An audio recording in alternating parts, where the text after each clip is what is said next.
Hello, it's nice to be here. Welcome, everybody. And I will talk about two different topics today. And the first topic is the Hawk observations.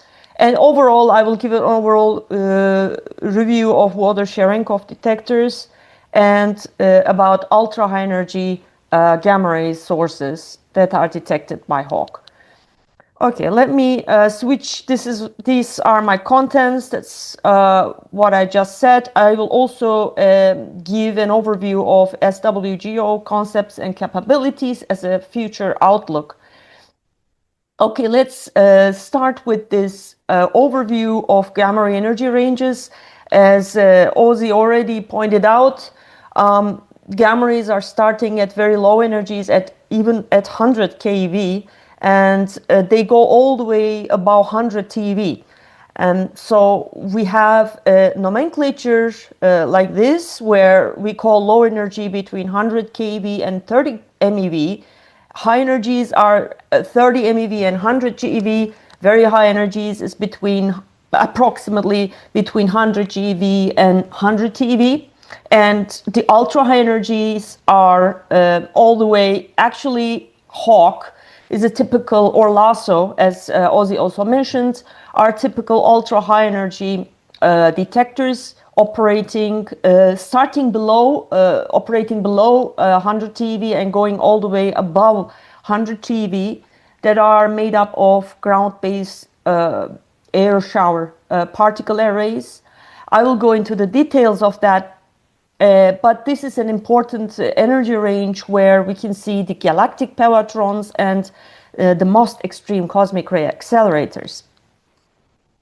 Okay, let's start with going all the way from the lower energies and going above 100 TeV detectors. Here we start with the spaceborne detectors, which are mainly gamma ray satellites. Just the typical example is Fermi, which has a limited detector area because you're sending the satellite into space. Therefore, you have to think about the mission size and the mission, how much it will cost to send the satellite there. So, therefore, people go and observe gamma rays at the ground-based level. Although the atmosphere is rather opaque for certain wavelengths, it is also, of course, opaque to gamma rays. But as Ozzy also explained, there are extensive air showers that are reaching up to the ground level, and this is the way we can actually make use of ground-based observations of gamma rays. And there are various different techniques. For example, the imaging atmospheric Cherenkov telescopes like HES, shown here, or Veritas in the United States, MAGIC in Europe, etc., and CTA, of course, nowadays. They have great sensitivity and very good angular resolution. However, they are limited in field of view and duty cycle.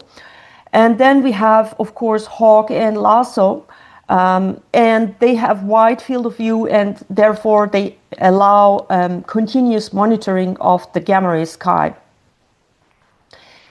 So here we have a typical air shower example.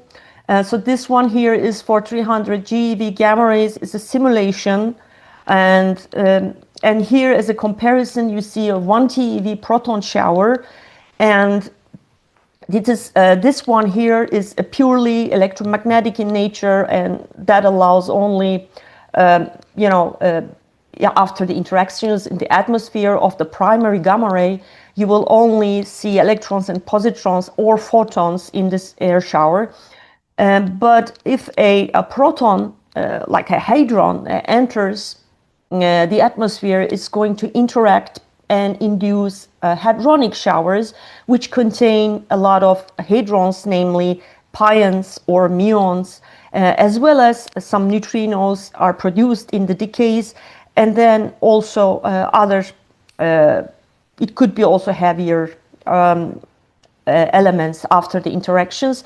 And you will see the difference here clearly that this electromagnetic shower is much, much narrower and compact, while the hadronic shower is much more spread, has a wider spreading angle, and it has different structures inside, which will be reflected in the Cherenkov cone, light cone of these showers. When they hit the ground, you will see that there might be basically differences in the air in the output of the Cherenkov light. And this is also shown before. There are various different particle detectors catching different parts. For example, the imaging atmospheric Cherenkov telescopes are completely taking advantage of the Cherenkov light that is produced in the atmosphere. And the particle detection techniques actually relies on the particles entering the water tanks filled with purified water and creating Cherenkov light inside the water and catching that information by the photomultipliers, and then reconstruct the whole particle direction and energy and other parameters. So there are overall on Earth still operating and planned detectors for gamma rays. And as I already mentioned, there are older versions of EACTs which are MAGIC and Veritas, and they are still working. HES is also working, which is in the southern hemisphere, and Veritas and MAGIC are in the northern hemisphere. And the planned EACTs are CTA North and CTA South in Chile. And the water Cherenkov detectors like HAWK is in Mexico, and which is, I think the arrow is a bit wrong, LASO and Tibet arrays. And then the planned SWGO water Cherenkov detector observatory will be actually also in Chile. I will now start giving you more details about the HAWK observatory.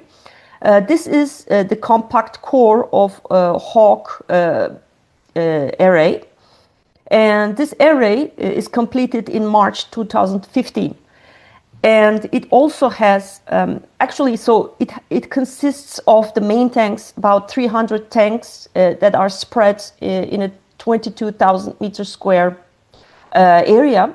And in the center you see the counting house. And there are also outrigger tanks, about 345, which are extended, as you can see, on a much, much larger area. So all this setup is located in Mexico at Sierra Negra, close to Sierra Negra volcano in Puebla, Mexico, and the altitude is about 4 kilometers above the sea level. And just the way it is right now here, the energy range processed with the past 5 IRFs, let's say, in instrument response functions, is going from 300 GeV to about several hundred TeV. And here you see the typical Cherenkov light, the tank, water tank of that are placed here in the middle of these, which we call the main array. So it has actually a diameter about 7.3 meters and height about 5 meters. So HAWK uses different differences in arrival times of light at different tanks to measure the direction of the primary particle first. So the pattern of the light will allow a discrimination between the primary hadrons and gamma rays. So hadrons usually induce showers that contain many muons inside, which have very high transverse momenta with respect to the shower axis, resulting in considerable energy deposited far from the core of the shower. So, and and in addition to this, they would produce irregular and asymmetric footprints. But if you look at the gamma ray showers, due to the electromagnetic cascades with low energy gamma rays in electron populations, they are populating the lateral tails, which are usually axially symmetric showers. So this is how we would be able to differentiate between the background showers and the gamma showers. So there are many advantages of water Cherenkov detectors, and first and foremost is the wide field of view that they would provide and the high duty cycle. About 95% of the time they are able to detect all the showers, and we can even actually observe in winter times when it's snowing. So that's a big advantage. So this gives an edge to really observe very extended sources and diffuse emission in the galaxy that is distributed in a wide area in the sky. And also we will be able to constantly monitor transient sources like GRBs, for example, gamma ray bursts. So this is the Hawk flux sensitivity, which is just taken from a recent publication by Hawk. And so the red line here shows how sensitive is Hawk currently after since 2015, all the data collected, and this is 10 years here. And this is the flux scale. Over here you see the energy flux that comes as gamma rays, and here you see the gamma ray energy on the x-axis. So other lines correspond here to different observatories and their sensitivities for different times. For example, so the lasso array here is the black, thick dashed line here for 1 year observations given. And of course, there are some CTA and Veritas and current other telescopes sensitivities added as well. And we can see that Hawk is mainly overlapping with LASSO's kilometer square array around hundreds, tens, starting from actually tens of TeV, going all the way above 100 TeV, and then below 10 TeV, going all the way here to about TeV or so. It is actually coinciding again with LASSO's water Cherenkov detector array. And then it also has an overlap, as you can see here with the gray line, with Fermi-Lat sensitivity curve. And this gives actually Hawk a good edge on that it allows Hawk to do multi-wavelength measurements with other gamma ray telescopes. So in terms of angular resolution, talking from the on-array events, that means this is the center of the main array events. If you assume that the angular resolution below 10 TeV is about 0.8 degrees, while above 10 TeV energies, you will achieve an angular resolution of about 0.2 degrees. Of course, the lines shown here are the solid lines are the most recent data processing or instrument response functions used, have much better and improved angular resolution if you compare with older versions of the instrument response functions. And of course, the angular resolution will get worse if you go to different zenith angles as well. If you go to much smaller zenith angles, usually you achieve better angular resolution than when you go to higher zenith angles. Okay, let me start with a little bit of scientific motivation on why we are so much interested in looking into ultra high energy gamma rays. So as you know, cosmic ray spectrum is a measurement done of all the different types of hadrons that arrive on Earth and measured on Earth by different telescopes. And its spectrum looks something like this, and it has a couple of places here on the spectrum, which is a log spectrum plot, by the way. So therefore, it goes completely in a power law form up to the knee, where the power law spectral index changes slightly after the knee, and then again it will change around the area where the particle energies reach 10 to 10 GeV. These are, of course, enormous energies for a single particle, obviously. So people wondered, so what could be the reason that, or where are the potential places in the sky that could create this kind of energies and this kind of particles reaching Earth? So people actually suggested, and it's by now well established, that the cosmic rays up to the knee region, which is over here, about 10 to 18 electrovolts, are galactic in origin, and the main sources that are suggested that could contribute here are, of course, supernova remnants. Here I show you two examples of supernova remnants. And above the knee region, it becomes very critical because due to the Larmor radius greater than the galaxy, we would expect that above these energy levels, the cosmic rays should not or shouldn't be coming from inside the galaxy, but they should come from outside our galaxy, which is typical candidates here. Of course, these sources could be AGNs, which are active galactic nuclei. They are different. They are active galaxies outside our galaxy, somewhere far away from us. And maybe also radio galaxies, as shown here, at different wavelengths.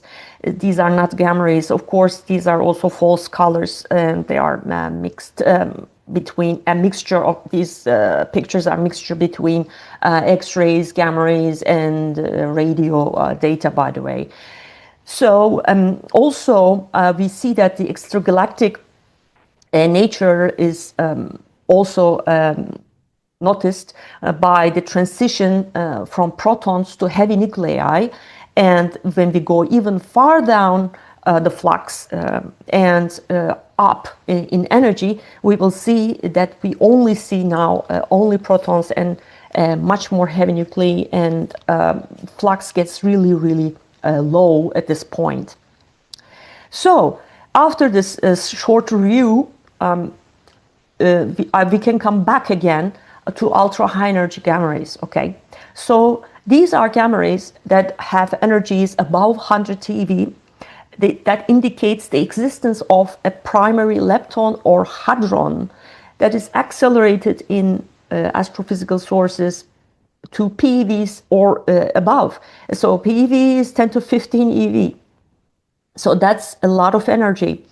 And in fact, what Lasso and Hawke mainly discovered were ultra high energy galactic sources. And I gave here some examples like Crab or Lasso 2108 and other galactic sources, the galactic center. I will talk about all these sources in a minute. So these sources demonstrate that galaxy can actually host accelerators up to cosmic ray knee and maybe around the knee, a little higher than the knee region. So when we talk about that, it's of course we should mention about the Hiller's criterion, because what could and why these particles could be accelerated to up to such high energies, and how can we actually imagine these sources, some of them being very small, like neutron stars, can manage to accelerate these sources like that. And in fact, the maximum energy of particles are dependent on a few criteria, like the magnetic field in the source, or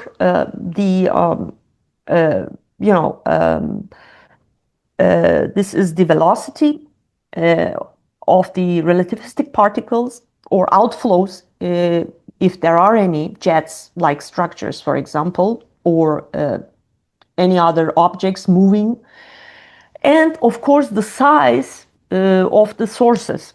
Okay, so this is of course in parsecs, and we assume the outflows or the motion of objects or particles in kilometers per second, and then the magnetic field we assume in microgauss. So if you use this relationship and make a chart of magnetic field versus the outflow speed, so you will see that in fact there is an accumulation of sources down here at these scales here at parsec scales, where you can see lots of SNRs and PVN, and this is star formation regions and star clusters, and Cygnus OB2 is one of these star clusters. And then you also see single sources. So these are like a combination. I mean, SNR is written here in plural, but it can be a single SNR as well. Or again, similarly, it's written pulsar wind nebula here, but it can be a single or a combination of SNRs or PVN. And here the star clusters are actually combination of sources and not a single one. But when you go slightly above here, where the magnetic field gets higher, then you also can see that there are single sources operating and are capable of achieving 1 PeV or higher, like microquasars existing in our galaxy, or some kind of nova sources that could manage to do it. Or here it's also shown the neutron stars can be actually suspects of these kind of very high energy or ultra high energy gamma rays. So according to Hawke, we can actually say that galactic paratron candidates are mainly these sources that I listed here, which is first and foremost the galactic center sources, and then star forming regions and stellar clusters, and then binary systems and microquasars, and pulsar wind nebula and their TV halos, and they are related to each other. I will go into the details. And then the supernova remnants. Let's go one by one through all of these classes and the observations done by Hawke so far. So one of them is the galactic center. As I said, it's a very strong TeV source that is coincident with the supermassive black hole at the center of our galaxy, which is also called the Sagittarius A star. That star is just at the center here, shown with the star. Okay, and as you can see, there is a distribution of structures all around, and these are very diffuse structures all around. But mainly what Hawke observes, remember the angular size or the point spread function of Hawke was at higher energies, it was somewhere around 0.2 degrees. So this dashed line here shows actually a point source fitted by Hawke. So although this map has all these different diffuse structures around, and surely they are different sources probably that are around the galactic center, still we could confidently fit the galactic center source as a point source, and that the energy distribution of this source is power law energy spectrum that you see here with the red band and the corresponding data points. So as you know, perhaps also has observed the galactic center, and what they see is a slightly different structure, which is something curved like this. And they also see an arc structure, which is shown here, which is a green spectrum. So what they see over here is the arc, which is given as Hess 1746. And then they have also this blue region that's shown in this blue structure here, that's also measured by Hess 1745. So, of course, when you subtract the Hess sources from there, you will still be able to see some contributions left, which is the diffuse emission that is very, very dense due to the dense molecular clouds at the center of our galaxy. So, but nevertheless, this is a pewatron, and it has a spectral. It just have no indication of a spectral cutoff up to at least 114 TeV, meaning that yes, it may indicate that this is actually a pewatron. And of course, I'm not telling you here the difference between a hadronic pewatron and a leptonic pewatron, but the fits show that this is more like a leptonic pewatron rather than a hadronic pewatron. So the second candidate was the star-forming regions and the stellar clusters. These are also some galaxy areas in our galaxy that is very dense in gas and dust. And they are very cold, therefore they allow gravitational collapse of molecular clouds, resulting in a lot of star formation happening. So some stars are forming, some are dying. And in the meantime, when there are some very strong stars born, they will have winds, and the collective winds of these massive stars will accelerate the particles. So it's a turbulence environment overall, and there are many shock waves in these environments that will accelerate the particles up to energies well above the PeV threshold. So it's a long time process happening over years and years that will build up this energy in the shock waves that can accelerate these particles to up to these energies. So a typical example given always, and that's the sort of a measurement, a very well-known measurement by Hawke, is the Cygnus region and Cygnus cocoon. Here, the blue contours that you see here on the map are centered around the OB2 star association.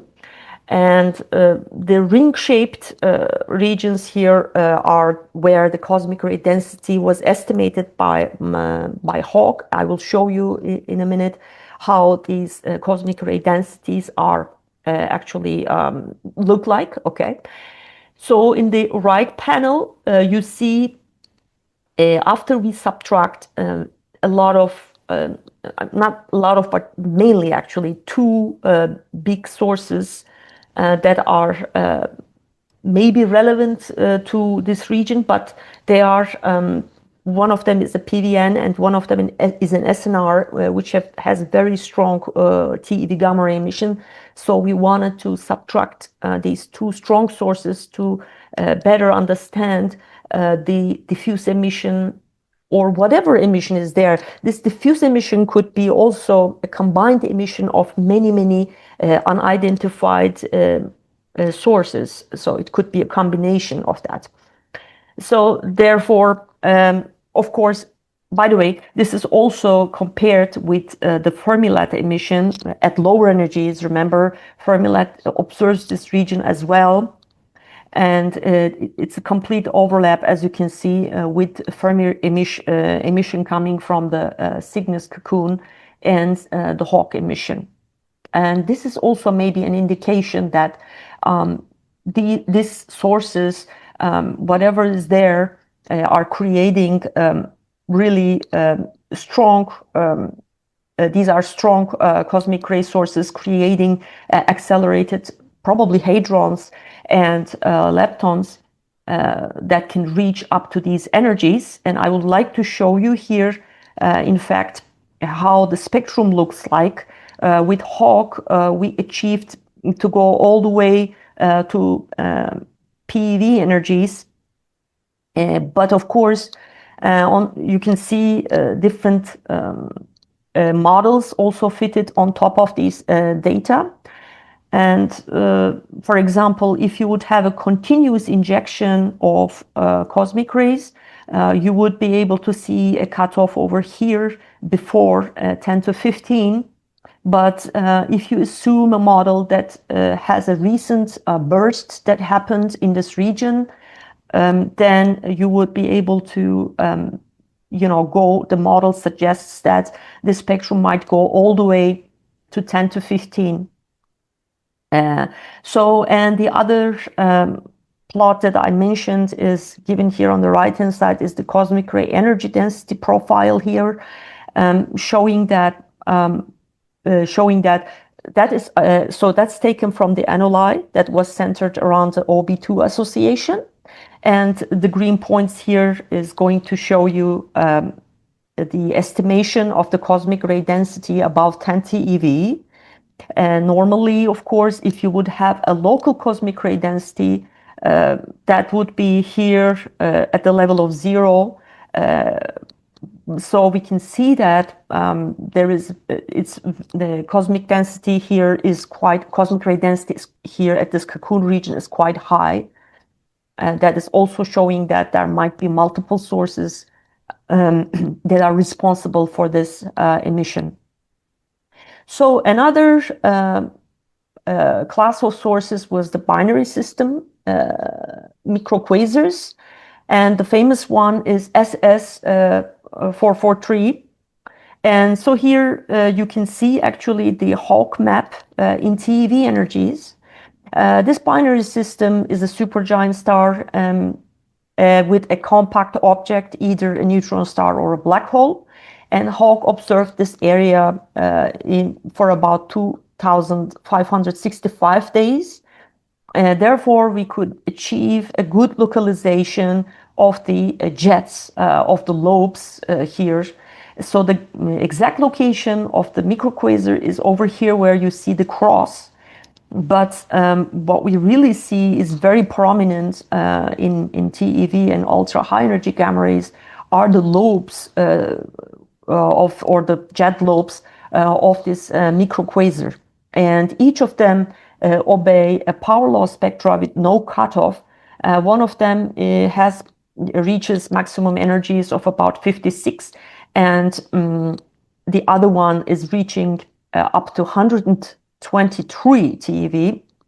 So you might wonder, why do we think that this is the jet? These two lobes are the lobes of the microquasar.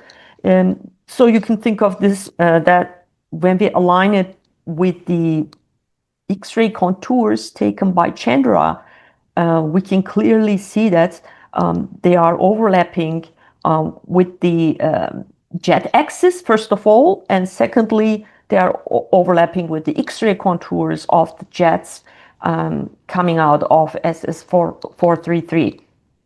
So this is a strong indication of an efficient electron acceleration in the jet. And yet again, we have here a leptonic pevatron.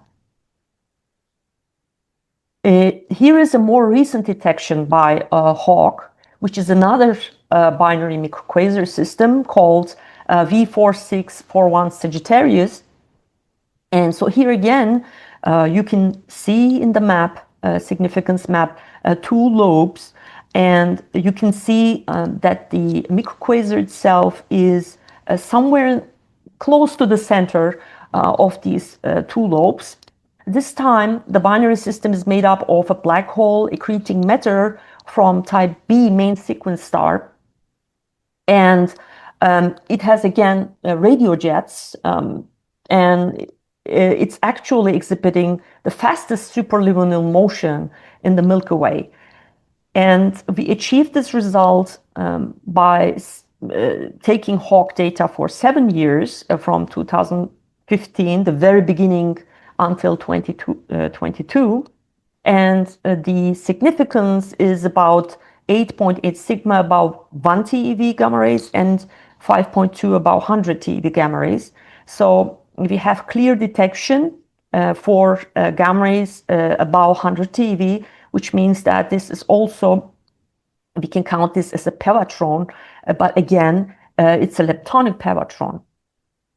Let's go to other sources. Let's say here we have pulsar wind nebula. Pulsar wind nebula is formed usually by relativistic winds of the pulsars, and so it's very rich in electrons and positrons, and we can also see, of course, synchrotron emission in X-rays coming from here, and then also we observe the inverse Compton emission coming in the TeV energies. And so the strength of the intensity of gamma rays is directly related to the pulsar properties. And here, for example, you see that this is very prominent at young pulsars in pulsar wind nebula, where the pulsar is still within the supernova remnant shell. Okay, so here you see in the blue region is the PVN, and then outside the green region is representing the supernova remnants. And still, though, due to the pulsar kick, the pulsar has a certain velocity in a certain direction. And you can assume that also the interstellar medium where the supernova remnant and the PVN is not a very evenly distributed. There is let's say, a density gradient here of matter where this explosion happened. So therefore, after some time, where the middle-aged PVN here, you will see that as the pulsar moves in a certain direction, it will start to, break free out of the SNR, and it will start moving in this direction, let's say, and it will leave the PVN here also inside the SNR shell. And then after the certain time, which is a lot of time, of course, it's about 100 kiloyears, then we can see that the pulsar now is moving again still, and we can see that there is a halo formed around the pulsar, which is basically the interaction with the interstellar matter, and the SNR remnant is left behind. So therefore, we can say that the TeV halos are extended TeV gamma ray emissions from relic PVNs, which are left behind, and this is a result of particle diffusion after the PVN stage. And Hawk is actually plays a key role in detecting these TeV halos, especially. So I will show you some examples in the coming slides. So, but first, I want to show you a normal PVN, which shows a pevatron structure or pevatron properties. Okay, so this is the PVN, what we see by Hawk, which is called the boomerang PVN. This is actually detected inside the composite SNR G106. And that SNR was initially detected in radio wavelengths. This pulsar wind nebula has a distinct head, and it has a tail region, as you can see. The head consists of the radio pulsar 2229, and it's a boomerang-shaped nebula. It's, of course, this is a very large region, but you can assume that the pulsar is a very compact object, so it's inside. And the tail contains the supernova ejecta from the SNR. And Hawk can actually observe the source up to 8 sigma. So the 8 sigma contours are in the very center here of this object. And if you look at the spectra with blue, you can see the Hawk data points. And they go all the way up to 145 TeV. And this the spectrum actually in Hawk as seen by Hawk is a log parabola shape, meaning there is a cutoff happening at some stage in the energy spectrum, and the index is about 2.76. So we did the multi-wavelength modeling using also data from other observatories like Fermi, and MAGIC is here in green. So from here, you can actually derive the magnetic field of this object, which is about 4.68 milligauss. So now let's come to TV halos. With the TV halos, the most typical example for TV halos are observed in Geminga and the other pulsar, pulsar J0633. So, so the pulsar itself is moving here. I'm sorry. The pulsar is moving here, and it is shown in this picture here, taken in other wavelengths in X-rays. Oh, sorry, radio. And there is a bow shock here. You can see as the pulsar moves, and there is a tail also observable. And there are other side tails, like this is the south tail, this is the north tail, and this is just adjacent to the pulsar. And it's moving with a certain speed. And the transverse velocity is measured to be 211 kilometers per second. And this is actually a middle-aged pulsar now. And it is observed also in other wavelengths, as I said, in TeV gamma rays and by EGRET, which is another lower energy satellite measuring gamma rays in lower energies. Okay, and the E dot of the pulsar is about 10 to 34 ergs per second, and it's a close by pulsar, we can say. And here I gave you the radius of this pulsar nebula. And the extent, what we measure actually in Hawk is about 2 degrees. So it's actually a quite big area what we see with this, okay? So here you go again, I give the TeV halo sizes, which are extended. And this is what we measure with Hawk. And this emission is actually consistent with a compact PVM morphology. And Hawk also revealed by these measurements that there is an inhibited particle diffusion happening here, meaning that the diffusion coefficient that's calculated from the measurements give a very slow diffusion, which is less than the interstellar medium average, 100 times less than the interstellar medium average. Let me go forth and just talk about a little bit about the fourth Hawk source catalog, which is actually in preparation right now. And this uses the most up-to-date instrument response functions of the Hawk, and it includes nearly about 1,000 more days of data with a lot of sensitivity and good angular resolution and good gamma hadron separation.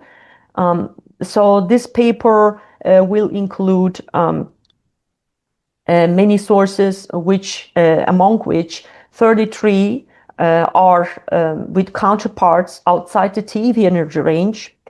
And they are mostly associated with pulsars, and 22 are associated with supernova remnants.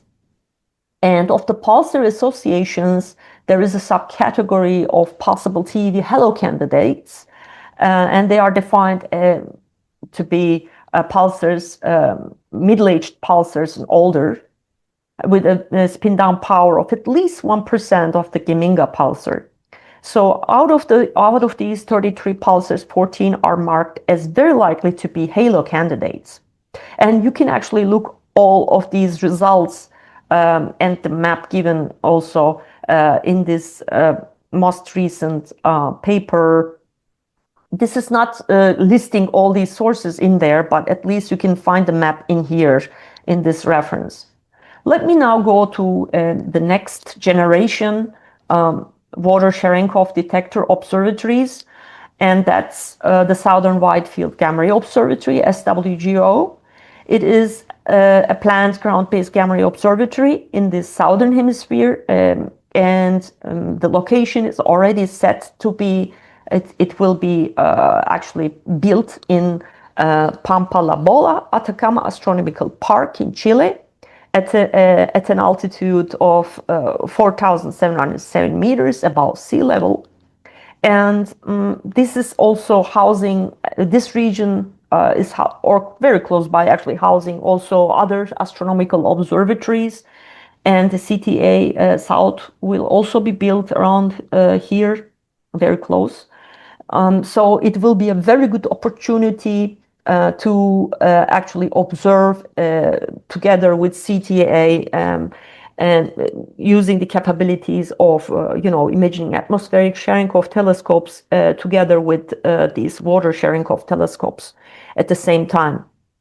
Here in the pictures below is the aerial photograph. You can see where exactly the initial version of SWGO will be constructed. So the very initial version of this will be called SWGO-A, and it will be within a radius of 160 meters. This is the region for the initial array. And then the array will be also made larger. Of course, we will add more tanks in there. And then there will be an outer array as well. And in total, it will cover an area of about radius of about 550 meters. And this is, if you take a photograph of this region, so this is how it looks like. It's completely flat, which makes it easier actually for constructing this array.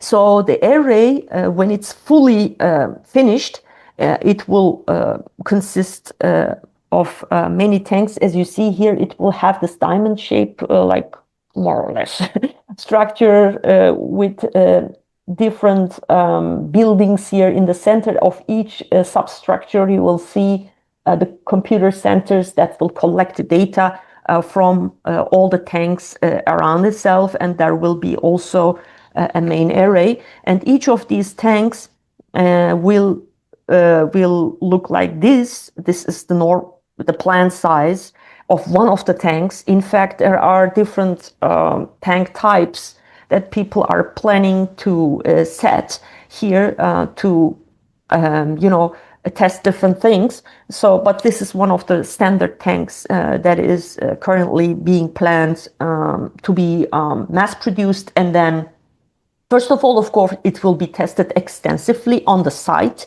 because the site is quite high above sea level. The temperature, pressure, etc., everything has to be tested before the whole array can be constructed on the site. Once it's finished, it will have an energy range of hundreds of GeV to up to hundreds of TeV, and it will have a very large field of view, about 10% of the full sky, and it will be able to observe that huge part of the sky at the same time, meaning that if there will be any transient events happening in the sky, we will be able to see it immediately. And it will have a duty cycle of about 100%. And that means that it will be able to continuously, day and night, monitor the sky, and which is also very advantageous, of course, for transient events. So here is the collaboration of SWGO, where there are 90 research institutions from 16 or more, even nowadays, countries. And most of the countries are shown here in this map. That includes Turkey as well. So This is the SWGO visibility of the sky. So here on the open parts which are not covered with this shaded regions, these are the fully observable regions of SWGO above 45 degrees of zenith, and then slightly shaded regions are representing the visibility at 60 zenith angles, and this more opaque sort of regions are not being will not be able to being observed by SWGO. Of course, this map in the background is a Fermi-led map. It's not, of course, anything observed so far with SWGO because it's still being constructed. So what are the science goals of SWGO? So we are aiming for short time scale phenomena, of course, because of its transient nature. As I said, it can happen anytime it means. So these are GRBs or some flares of AGNs. And galactic pevatrons, of course, especially the galactic plane and Centaurus A region, and lots and lots of pulsar wind nebula and their TeV halos around these sources. And we will also be able to probe, of course, dark matter, especially around the galactic center and the halo around the galactic center. And then we will be able to do studies for cosmic ray composition and anisotropy. By the way, HAWK has similar studies. I didn't mention all these because of we don't have enough time for that. And then we will also be able to do diffuse emission studies, especially the gamma ray background emission. Currently, we have similar studies in HAWK, but we will be able to do it more at a more sensitive level because SWGO will be much more sensitive than HAWK, and we will be able to do it in the southern sky and not in the northern hemisphere. And then we will, of course, have a survey for point-like sources. We will work together with other observatories on Earth, especially other types of detectors of multi-messenger observations, for example, gravitational waves and neutrino observations. In the coming days, there will be much more talks about these. Let me again quickly mention about SWGO flux sensitivity. Here you see in the orange solid line, you see SWGO 5 years of observations in comparison to LASO, for example. Here LASO, although LASO is in the northern hemisphere, still it's worth comparing. You can see LASO is the solid one in blue, and then you can also compare it with HAWK, which is the 1 year past 5 observations of HAWK are here in this green dashed line. And of course, it's also worth comparing it with the CTA South, which is here in the magenta with the dashed dot line. And you can see that CTA South is also very sensitive, but it goes way beyond to lower energies, of course, below 1 TeV. But they are somewhere here at, I guess, 5 TeV or so, catching up with SWGO, and then SWGO gets to up much higher energies further, and has a better sensitivity in comparison to CTA South. So this is finally, I would like to show this simulation study of SWGO done for 5 years. What we will see when we look into the galactic plane, so you would be able to see all the way, a lot of all the galactic plane can be actually observed directly here. And here is the galactic center, and then you can see all sorts of different supernova remnant shells, for example, here, and other galactic sources spread around the galactic plane. And you can actually read about it in this review paper just recently published by the SWGO collaboration. And here we go again, what will be the overlap with other multi-messenger observatories when we look into the time-wise, where is SWGO and CTA located is about here. So it's assumed that the construction will start at 2025 and further go all the way, and it will be operational up to at least 2035 and maybe beyond. And this is the time where we will have gravitational wave detectors with improved advanced LIGO still operating, and some new projects maybe will be coming up in 2030. And then we will have neutrino ice cube generation 2 also will start hopefully operating until then, and it will overlap with those. And there will be, of course, still ongoing existing technologies in particle detection, especially going on. And for gamma rays in high energy, Fermi will stop operations soon, and then new probes for acting in this gamma ray energies are expected. Hopefully, COSY will come up, although it will not exactly be like the Fermi. It will probe MEV energies rather than GeV. Still, we are very hopeful that that will actually result in very fruitful multi-wavelength observations with LASO and SWGO and CTA. So thank you for listening. Do you have any questions? Let me know about it. Thank you. Thanks, Tülün, for this nice talk. Any questions for this part? Because we will go on, I guess, for the Fermi one, right, Tülün? Yes, that's right. Okay, so it's a blog. Sorry. I mean, any questions? Seems not, but I have a question for you. Just okay, sure. You are in Hawk. Maybe could you give about the fourth Hawk catalog that you mentioned? So would it be like just I mean, in a paper providing tables, whatever, or otherwise would it be like the HES catalog, like maybe providing some FITS files, like the flux maps, whatever? Do you have some? Whatever. Initially, it will be a paper, but then we are also preparing the data products that was done just the way with the third catalog of Hawk. Later on, the data products will also come. Okay, thanks. So good.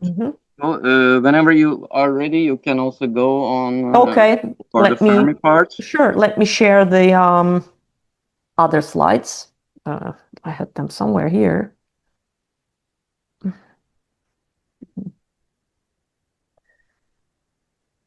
Okay.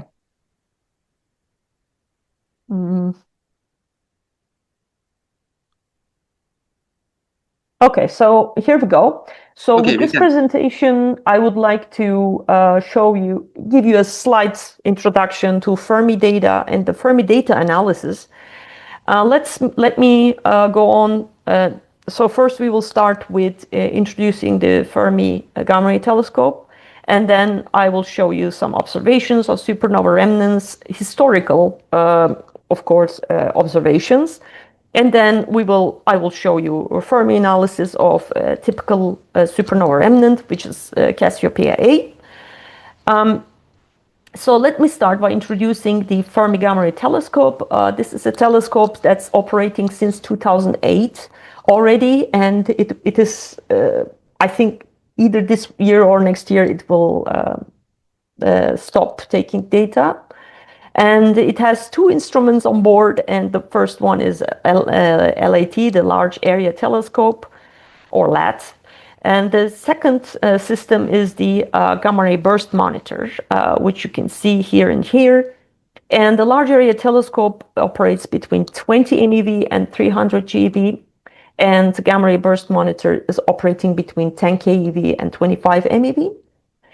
So basically, LAT is a pair creation detector, meaning that if the gamma ray comes from this direction like this, It's going to go through, and it will split as it moves inside the silicon strip detectors. It's going to split into electron-positron pairs, and these pairs are tracked inside the telescope until they reach the calorimeter at the very bottom of the telescope, and there the electron and positrons will deposit their full energy. So all this energy is measured, and the direction of the electrons and positrons will be carefully measured, and it will be reconstructed. Therefore, we will have a good record of the energy and the direction of the incoming primary gamma ray that we are interested in, basically. So Fermi has a good property, which is actually in one day it can see the whole sky, which is extremely useful actually in doing extensive studies, especially of extended sources and diffuse emission in the whole galaxy. And they are also allowing, of course, due to its gamma ray burst monitor, it allows, of course, detection of transient events and further analyzing their data. So since we talked about diffuse emission, of course, Fermi also has a gamma ray background, where that means, let's say, if you have a source that you're interested in and you would like to look into that, and it looks like a point source with the Fermi instrument LAT, then you first have to take into account all the diffuse emission that is also creating gamma rays in the GeV energies. So the galactic diffuse emission basically consists of different components, which we call the inverse Compton emission, the Bremsstrahlung emission, and the pi-zero decay emission, happening all within and are related to our galaxy and the molecular clouds inside the galaxy, and of course the unknown sources. And there is also extragalactic diffuse emission that we take into account, and for example Earth albedo and residual cosmic rays, etc. And we take also extragalactic emission. We call this isotropic diffuse emission. And then we also have the catalog sources themselves. By catalog, I mean these are all point sources that are identified previously, and then, or you can see it already above the diffuse emission. So there is a signal to background ratio that we can calculate, and there you can actually identify sources above the background level, diffuse background level. These are all the resolved sources. We know them already. Also, we know them from different wavelength catalogs, like radio catalogs, for example. We know the exact positions of pulsars and supernova remnants. And if we go to a location of a pulsar or a supernova remnant, let's say, and look at that location, if we can detect it above a certain signal to background ratio of 5 sigma, by the way, that we call a resolved source. So all of these sources basically can be put into a background model that I will show you in a minute, okay? And then continue analyzing. So what are the observations done, or what is Fermilab capable of? Fermilab is capable of going all the way, starting from the terrestrial gamma ray flashes and the sun flares. Yes, it can detect those as well, to pulsars and nova explosions and SNRs, PVN, obviously, pulsars, globular clusters, starburst galaxies, radio galaxies, blazars, large Magellanic clouds, small Magellanic clouds, Fermi bubbles. These are extended sources, they look like bubbles really emanating from the center of the galaxy in directions that are almost 90 degrees, making a 90 degrees angle with the galactic plane, and some GRBs as well. So the Fermi-led source catalogs started to be published after the first year of observations in 2009. The zeroth Fermi catalog was published. It had about 205 sources in 1 year. And then it just continued like this. Almost every year or 2 years, they published a new catalog. And the most recent catalog of Fermi was published at the end of 2018, and it contained 5,500 sources.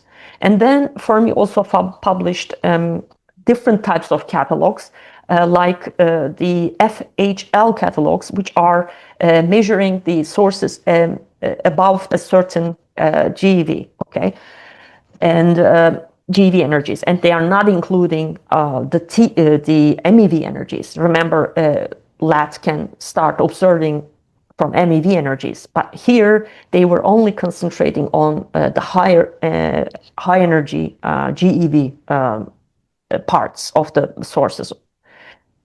So if you look at the whole sky like this, you can see it is covered actually with Fermi sources, completely covered.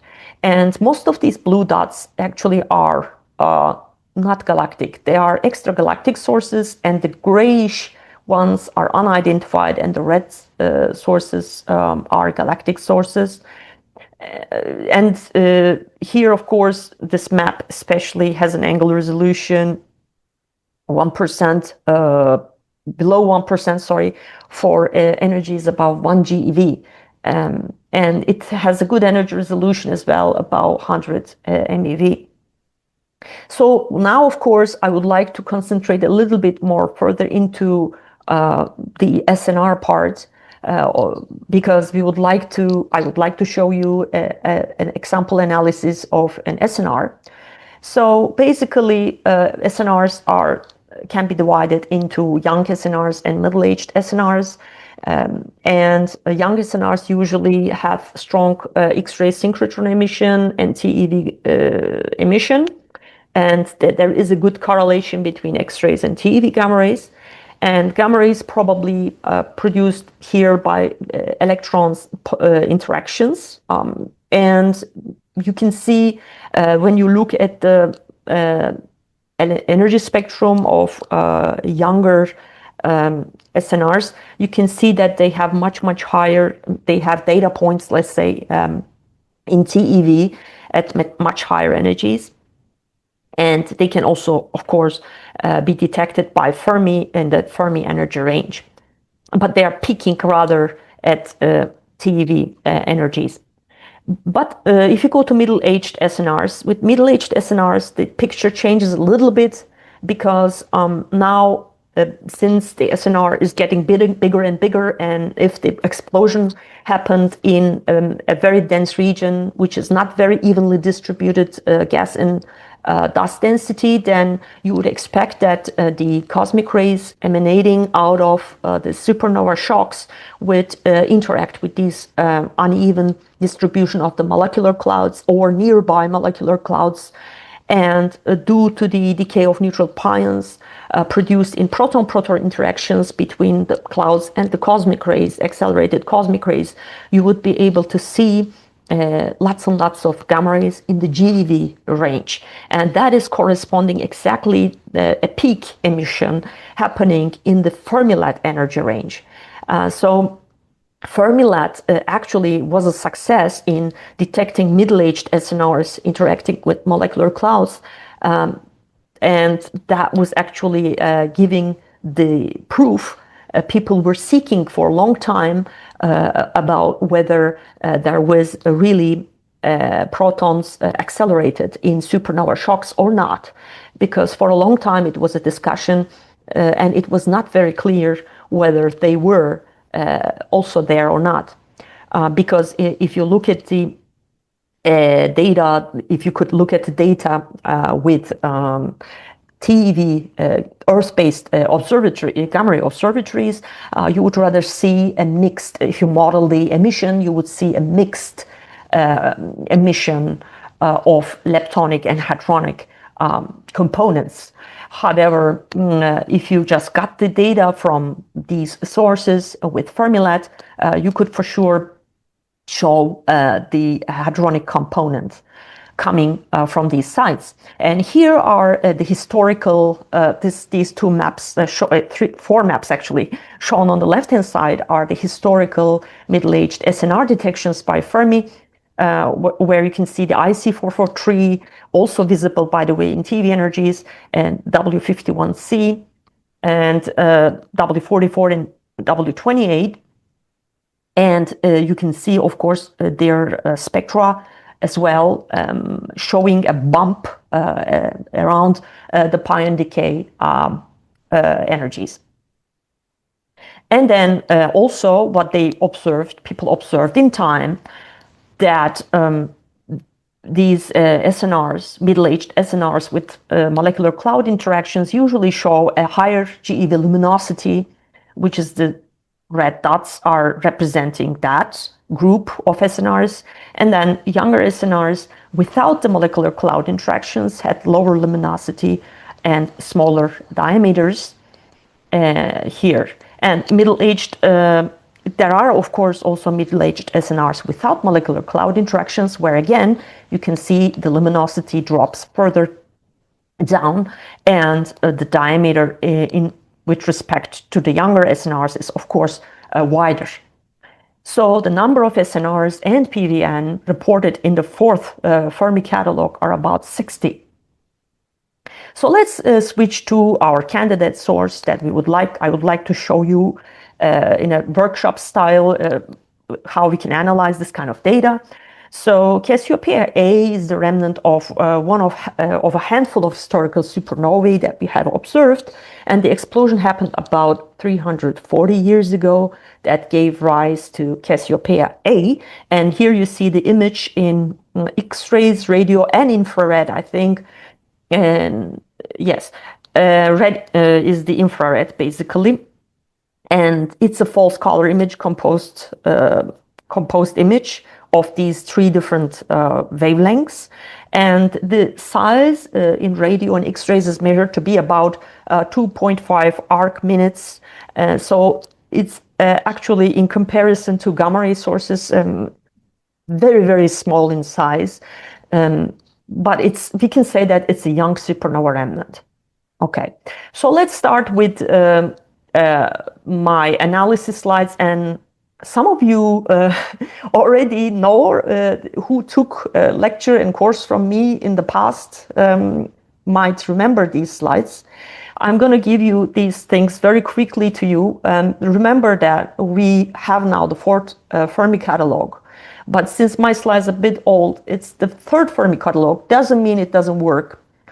So it will work. If you want to work with the third Fermi catalog, you can still do so. If you want to pick the fourth Fermi catalog rather than the third, you can still do so. So it's applicable to all catalogs. So you're going to start with downloading data from the Fermi Data website. So this is a LAT data query website. So you enter the name of the source, or you can alternatively enter the RA and DEC position of the source, and simply say start and end here for the observations, and pick a search radius which is reasonable, not too large. It's 20 degrees is fine, which is going to give you the data from this region with this radius, but this is not going to be our analysis region, will be much smaller than this region. And then you can just start doing search. If you do that, by the way, I picked here Gregorian, but you can also pick MET as a time system, doesn't matter. So it's going to give you this kind of input or output parameters. It's going to show you also what you picked, right? The blue ones is the parameters what you picked yourself. So, for example, I chose energy from 200 MeV to 300,000 MeV, which is 300 GeV, basically. So then this page will pop up. Once this page pops up, then you can just see there is a link in the bottom. You can click on the link, and then you will see this page coming up. where you can see your data files. Okay, so among these data files, you will see about 7 data files that are your photon data. And then you will have one data, which is data file, which is this one here, representing your spacecraft pointing, the lifetime, and everything related to the lifetime and timestamps of the events, photon events in that file.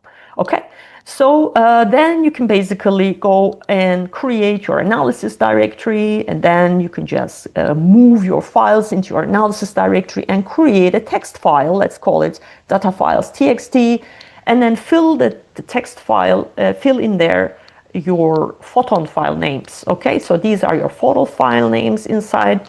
And if you want to not get any errors, you can actually enter the full path of the analysis directory in front of the file name so that you don't get any problems while processing. So after doing that, so you can go and also record your download information into a file. I call this file download information txt. You copy paste all the information that you have here while you were downloading into this download information file. So this is basically all this the information relevant to the data that you downloaded, like the array and deck, which is the center of your data set. Okay, that's the center of your data sets in degrees. You have a time range, and that's also important. You need these information later on, and the energy and the search radius. Okay, so I would like to now go into the steps of the Fermi analysis, but if you are interested, you can always go and click into the links. I provided all these slides also in the Google Drive. You can download it. So these links, and this paper is actually summarizing Fermi pi analysis. So you can have a look in there, and there are many notebooks as well. You can find them, search for them, and you'll see. So what's Fermi pi? Basically, it's a Python package that facilitates analysis of data from the Fermi Large Area Telescope. And it's built on the pi likelihood interface of the Fermi tools package. That's another package. And provides a set of high-level tools for performing common analysis. So, okay. So what can you do as an analysis? You can make sky maps, and you can extract data from the sky maps, and then you can produce the spectral energy distribution of a gamma ray source that you are interested in. Okay, and you can also do new search. You can do new source searches on that map, and do as well more in-depth analysis, like localizing a source and find its best fitting position of the source that you're interested in, or check whether the source has an extension, spatial extension or not. Fermi Tools is a collaborative effort between the Fermi Science Support Center and the Fermilab instrument team, and it has developed specific tools for public use. And it can be reached, as I said, from the links that I provided. And it has been designed within the framework of the high energy F tools methodology, so that it ensures cross-mission compatibilities. General analysis flow looks like this. So as I said, you have a photon, you have the photon files, okay, that you just downloaded. And then you have the spacecraft data or event data saved in that spacecraft file that you downloaded. You can, of course, do also simulations, but I'm not going to mention them here in this workshop. And then after you have these two data files, you're going to do the data selection with GT-select and GTMK time. There are some side utilities that you can use to do certain computations. I'm not going to go into that. And then afterwards, once you finish these two steps, of processing, then you can go and change or vary your analysis type. So right now I'm going to show you likelihood analysis, which is this box here, and all the scripts relevant to likelihood analysis are given here. But there might be different types of analysis you would like to do. For example, light curves or timing analysis, GRB, solar system analysis. These correspond to different packages and different scripts. You can see all of these tools in this link. So, and then there is the instrument functions. So I'm talking all the time about instrument response functions. So every detector has an instrument response function, and of course Fermi does have two. And the most recent one is PAS8 data, which is called P8R3. And you can go and figure it out here. From here, you can find out that what is different and about this new instrument response functions. But in this workshop, I will use the PAS8 data, which is R2 version of that, of one before. Okay, so what is actually the event selection criteria in P8R3? We are going for galactic point sources, and galactic point sources have a minimum energy starting from 100 MeV and going all the way to 500 MeV, and the max zenith angle that you can use is 90, and usually we pick this event class, which is a mixed event class, contains almost all events that are available for you. So that means your RARF selection has to be this, and I will go into that later on again. So if you want to analyze different sorts of, if you want to pick different types of events that would more be suitable for the type of analysis that you want to do, for example, if you want to do a burst and transient analysis, of course, you're going to pick a different event class and different IRFs. And that is also true if you want to analyze, for example, Fermi data that is relevant to the galactic diffuse emission, then you want to pick a different version. It's not much different than the point sources, by the way, but let's say you want to pick extragalactic diffuse analysis, and so you have to use different types of inverse response instrument response functions, okay? Also, there are different types of filter expressions that you will use while processing the data. This is all for initial processing, by the way. So remember that I was talking about GT select and GTMK time. This is all for data selection parts. Okay, let me move on to showing you the relevant files that you need for the that you will use in your analysis, which is from the third Fermi-Lat point source catalog. So you will get all kinds of sources, point sources and extended sources in the galaxy in this file, saved in this file. You will also have their regions set. If you are using DS9, you can then load these regions into DS9 to find out about the positions of these point sources in this catalog, and by the way, their associations and 95% error ellipses. Of course, there are also extended sources and their templates that are in this catalog, which can be also downloaded from this website. Then after that, you will also be able to download the diffuse background sources. That's the diffuse background in the galaxy and the extragalactic diffuse background. So these are these two files that you can download.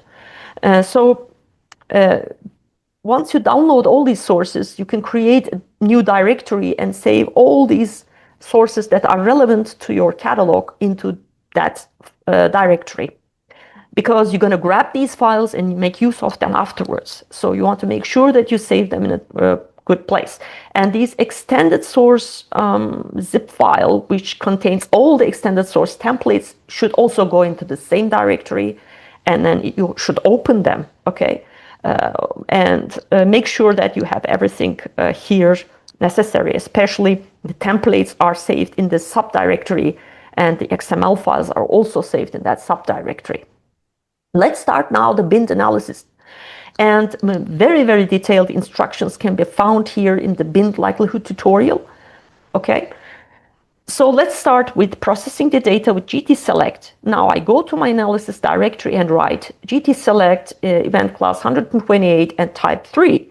And then I provide my, remember my text file with all the data file names inside. So I provide that file, I write a name of the output file, and then the rest you can press enter because all the information is already within these input files. And then I just enter the zenith angle value and lower and upper energy limits as well. So you keep them as you downloaded the data. You don't change anything. So it actually exactly should match the download information. Then you run the GTMK time to select the good time intervals by filtering it with this filter expression here. And then you provide your satellite data as well. And then you write the input file name, which you just produced in the previous step. And then you also provide the output event file name. Then you have to actually use a script called make3fgl xml py. I hope you know Python. So, well, then you use the script to produce your background model. Okay, so the script is going to take your input files, which will be your third Fermi catalog that you just downloaded, right? And then it will create an XML file that will be your model file, okay? So basically, this is your file that you just produced with GTMK time script. That's that. So you use that output file as an input file into this script, and then it will produce you this XML file. Of course, all these specifications you have to enter, and I assume you downloaded already all these things, and then so you can grab them from the directory where you have them now. Okay, so once it runs, it will produce these very colorful lines. Of course, I colored them for you so that you can understand what are these lines. So these red ones here, down here, they are saying that there is an extended source HB21 in your analysis region. That's what it's saying. And it says, oh, the templates are here. And this is the name of your template for this extended source. And then it says, I added 224 point sources and one extended source into your background model. So this is going to be the gamma ray background model file in your analysis, okay? And afterwards, you have to prepare a file, FermiPy configuration file, which has all the necessary information so that your FermiPy scripts can go and automatically analyze the data according to your wishes. So what are your wishes? And you're saying that you have an event file, you just created this event file, so it's gonna grab all the events from that file, the photon events. It's going to use the satellite data as well. It will do binning of your analysis regions, or your analysis region will have a size of 10 degrees and will have a bin size of 0.1 to 0.1 degrees. So your map, the test statistics map, is going to consist of some bins or some little square regions, let's say, and each square region will have a size of 0.1 degrees to 0.1 degrees. And this bin sperdec is basically how many bins you would like to have in your spectrum per decade. And then you give the specifications relevant to your downloaded information of your source. So this is the source position, by the way, for Cassiopeia A in longitude and latitude, but you can also write it similarly for RA and DAC. It's existing as well. Then you will also have your filter conditions, and then you will have your IRF versions all written in here. Looks like in this one I already switched to V6 for P8R2. Then you specify your galactic diffuse emission components, which are GALDIF and ISODIF, and then you are saying that your source, so all the sources that are just outside your analysis region will also be taken into account, because there might be some sources at the edge of your analysis region that you have to analyze to be able to get the complete picture. So Then here is written which catalogs you want to use or which files. This is the background emission file that you have just created. You can use that.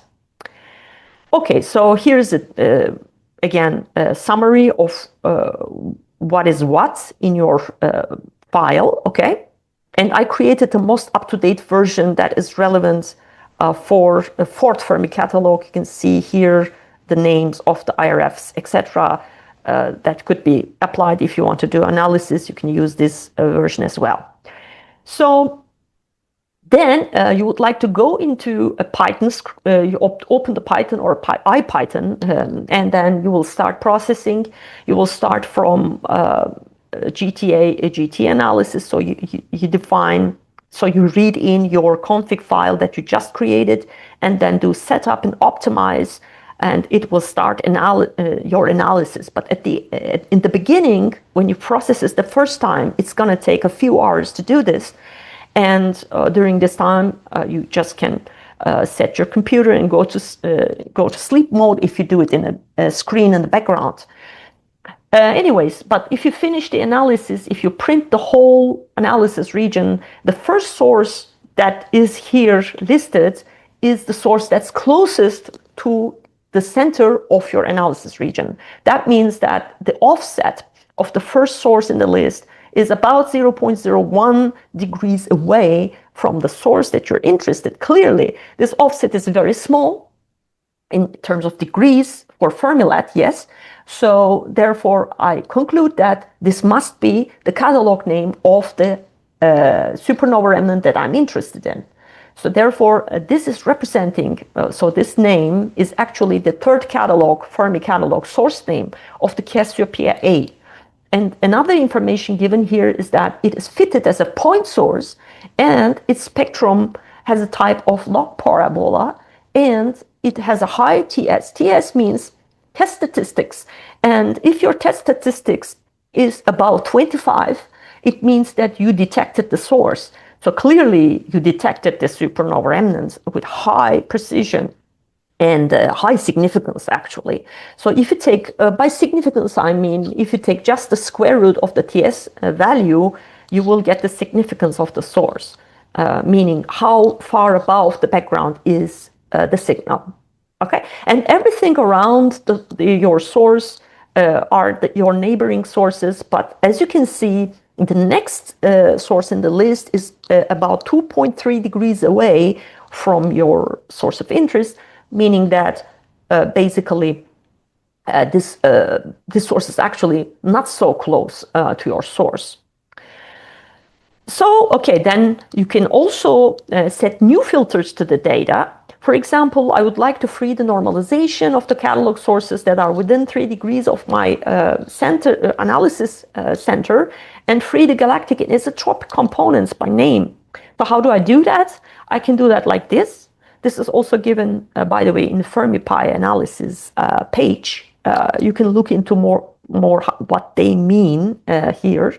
But I can quickly say that here you are actually freeing the normalizations of the galactic diffuse emission and extragalactic diffuse emission. This is what you do. And then here you're setting some parameters of these sources free, or you're fixing the parameters of the sources. And when you do that and make a fit, okay, so you did all these, entered all these lines, and then you went here and made a fit. You have to refit the whole analysis region after doing that. I will be able to print the Cassiopeia A parameters like this. So when you print them out, you can see all the associations relevant to Cassiopeia A in previous Fermi catalogs or higher energy catalogs, Fermi catalogs. You can see RA index, longitude, latitude, and the total TS number is here. You can see the flux, energy flux, what's the spatial model, what's the spectral type, and what are the spectral parameters, okay? So since this is a log parabola, we expect that it will have a normalization factor. It will have two indices. First off, then will be the alpha index going up, and beta index showing this after a breaking point, or a turning point, the spectrum will just head downwards. So after this fit, you can check again whether your TS number has changed. Because usually when you do this kind of filters or apply extra cuts or things like that, then you should expect that the parameters, the fitted parameters of Cas A or the total TS number might change. And then you can also print the diffuse parameters. Since you set their normalization parameters free, you can look at these components prefactor, which is the normalization parameter, whether the normalization value is close to 1 or not. This shows you that it will show you roughly that the gamma ray background model plus your sources model fit to the data perfectly or not. So after that, of course, you can also write this fitted model that you just created into various output files like this. And then you can create a TS map like this by typing these 2 command lines, which will create 2 files for you. The first file would be called fit model point source power law 2 TS map fits. This is a fits file. So this file actually can be loaded into DS9, and then you can see the TS distribution over here.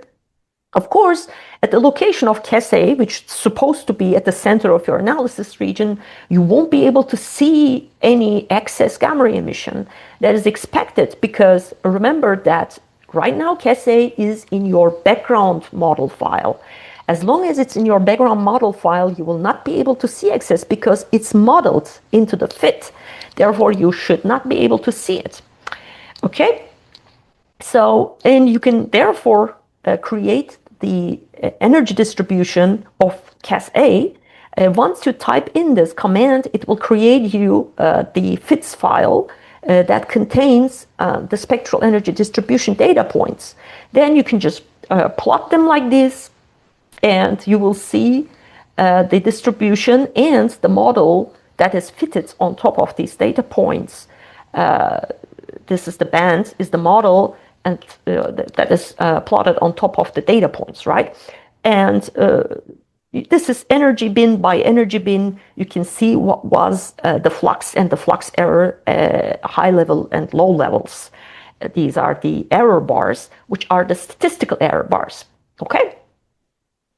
So afterwards, you can, since I want to see how Cas A looks like on a map, really, on the TS map, I have to delete the source from the background model. If you do that and do a fit and recreate a new TS map, if you open that in DS9 again, this time you see that Cas A is visible as a point source for Fermi. This is a typical point source size, actually. And you can see that the excess emission that we previously saw in the previous map disappeared all of a sudden. But as a matter of fact, they didn't disappear. It's still there, but since Cas A is a very strong source, remember the TS was like 1,000 something, so it's a very strong source. And when you map it, it will shine so brightly that every other excess gamma ray emission that you see around it will disappear. Okay, so this is something that's expected. So side by side now you can see how it looks like. So the white color, this is of course all false color. Remember, the whitish color is just much bigger than 1060 apparently. Okay, so that's what it means. Of course, this is the color scale of this map, but if you switch to here, you would have a different range of TS values. This is not matched in TS. Okay. Thank you for listening, and I'll be happy to take your questions.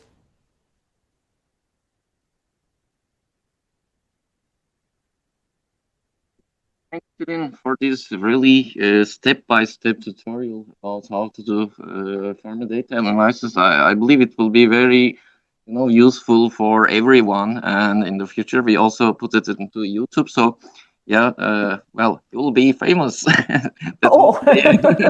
Everybody. I think it's very valuable, to go step by step and explaining each step. Yeah, you can read it from tutorials, but when somebody does it in front of you, I think it's great, really. So thank you very much for this, for your contribution. And if there are any questions, yes, can you come here? We have one question. He will come here and ask by himself, okay? Sure, sure. Or you can see your audience. The mic is here, so we can hear your answer. Okay, perfect.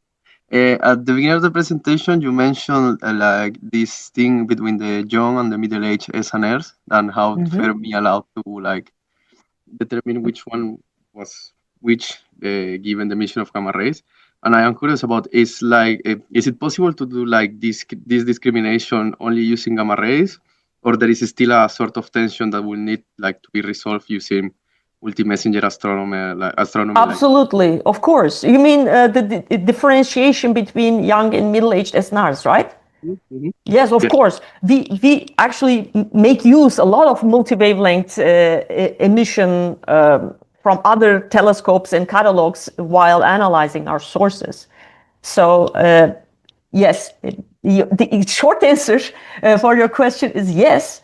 And we have a multi-wavelength analysis. We are doing multi-wavelength analysis, as I've shown, I think, in my previous analysis, in my previous slides from Hawk, that multi-wavelength, we first have to locate how dense the cloud is, because the density of the cloud that is measured in millimeters, radio wavelengths, for example, is directly correlating with the GeV, gamma ray output, that we measure in Fermi. So therefore, it's very valuable for us to actually predict also where we can see this type of supernova remnants. I mean, even if these supernova remnants, let's say, are not observed, let's say, in centimeter wavelengths by radio telescopes, but we only, let's say, know what is the molecular cloud density at that region, we can still go with Fermi, analyze that region, and look for emission that could be possibly, if it's, of course, bright in GeV gamma rays, we can just have a hypothesis and say, like, this could be maybe potentially a middle-aged supernova remnant shell that is perhaps interacting with this molecular cloud. And similarly, we have similar studies for star formation regions, for example. We don't know, by blindly looking with Fermi, we don't know if there's why this emission is coming from there, that region. But if we go to multi-wavelength catalogs, infrared, star formation regions are visible in infrared especially.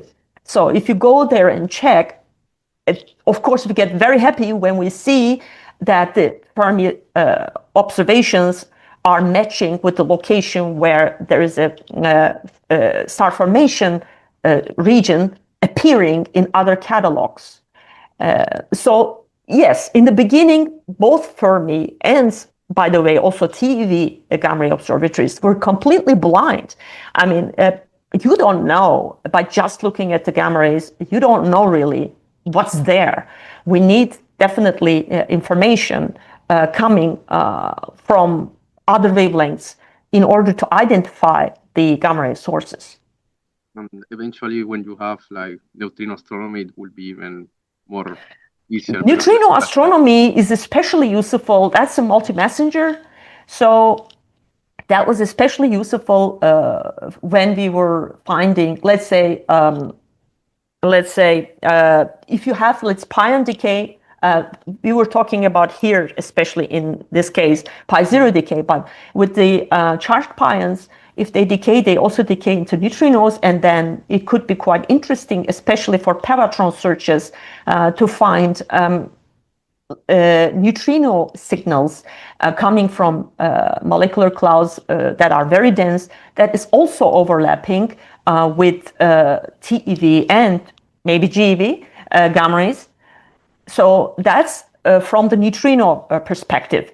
But when you look, for example, in gravitational waves, and there are some upcoming talks about that, about both of these subjects, it has been already shown that Fermi helped a lot with some because there was an overlap in positioning with the gravitational wave detections from binary systems.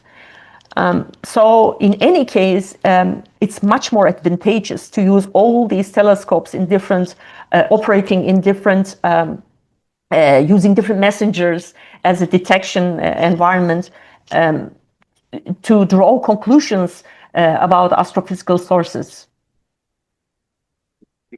Mm-hmm. Tülün, for this, if are there any other questions? Okay, seems not. So we thank you again. Thank you. See you around. Bye.